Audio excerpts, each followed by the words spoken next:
Many of us are very excited about the idea that things are going to be reopening. And at the same time, there's an anxiety that's present because we're not really sure what to expect. So today we're going to talk about what you can do, how to think about it, and how to go about being comfortable in the reopening process.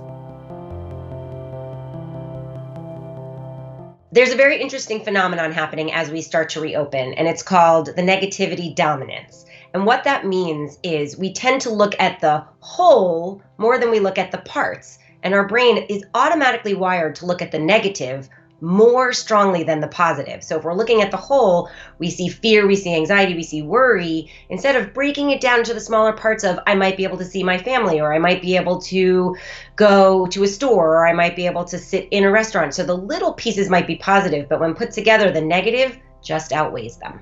So we want to break it down into smaller pieces, smaller bites, find the positives and see if you can wrap yourselves around them. And then the positives build on each other and the negative slowly goes down. If people in your life are ready to kind of get back to normal before you are, you have to speak your mind. You have to recognize what your boundaries are, what you're comfortable with, and you have to let the people around you know that. No one can read your mind. We aren't mind readers. We can't figure it out for you. And we don't want there to be conflict and resentment to add to all of the other emotions that are running around already. So if you're not feeling comfortable, talk to the person calmly, politely, directly, ask for what you need, have a negotiation, and see where it takes you.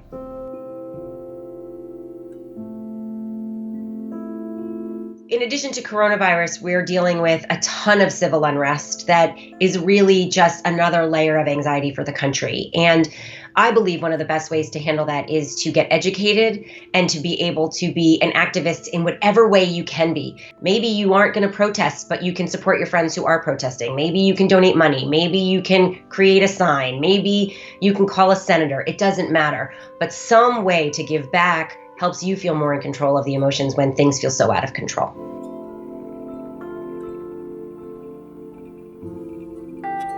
In this time when we're feeling really unsettled, it may be the most important time to reach out for support. So start with friends and family. That's a great place to start.